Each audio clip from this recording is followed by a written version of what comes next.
यंदाची आषाढी यात्रा विक्रमी ठरणार असून 30 ते 35 लाख भाविक पंढरपूरला येतील असा अंदाज जिल्ह्याचे पालकमंत्री जयकुमार गोरे यांनी एबीपी माझाशी बोलताना व्यक्त केला।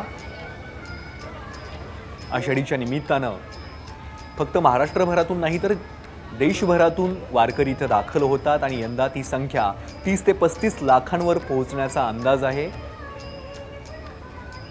आणि हा अंदाज पंढरपूरचे पालकमंत्री जयकुमार गोरे यांनी वर्तवलाय। त्यांच्याशी खास संवाद साधलाय आमचे प्रतिनिधी सुनील दिवान यांनी। आपल्यासोबत पालकमंत्री जयकुमार गोरे भाऊ दर्शन रांगेची सगळे पंढरपूरची पाहणी केली आहे। दर्शन रांगे वाढवले, जवळपास 20 दर्शन पत्राशेर झालेले आहे। काय भाविकांशी संवाद साधला, काय म्हणणं आहे त्यांचं? भाविकांशी संवाद साधला, भाविक समाधानी आहेत। दर्शन घेत असताना मोठ्या भक्तिभावाने दर्शन घेत आहेत आणि या ठिकाणी दर्शनाला जरी 8-9 तासाचा वेळ लागत असला तरी त्याच्यामध्ये नाश्ता, चहा, पाणी, शौचालय सगळ्या व्यवस्था आहेत। त्यामुळे भाविक समाधानी आहे।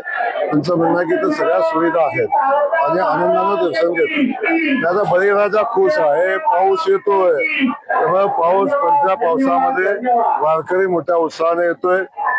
भक्तिभावानं वारीमध्ये सहभागी झालाय, दिंड्यामध्ये सहभागी आहे आणि तेवढ्याच भक्तिभावानं पंढरपूरमध्ये यायला तो उत्सुक आहे। आता माऊलींच्या पालखी सोबत साधारण 8.5 लाख लोक चालताना आपण पाहतोय। प्रचंड मोठा जनसमुदाय वारकऱ्यांचा आज वारी सोबत आहे।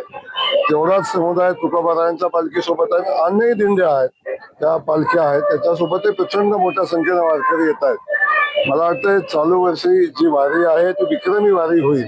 साधारण 30 ते 35 लाखाच्या आसपास वारकरी पंढरीच्या नगरीमध्ये पोहोचतील। गेल्या वर्षीपेक्षा ज्या सुविधा वाढवल्या त्या योग्य होत्या का? बिलकुल, यावर्षी आपण अधिकच्या सुविधा द्यायचा प्रयत्न केला। मागच्या वर्षी आपण प्रचंड ताकदीनं वारकऱ्यांचं स्वागत करायचा प्रयत्न केला, त्यांच्या असुविधा दूर करायचा प्रयत्न केला आणि त्यात बहुतांश यश आलं।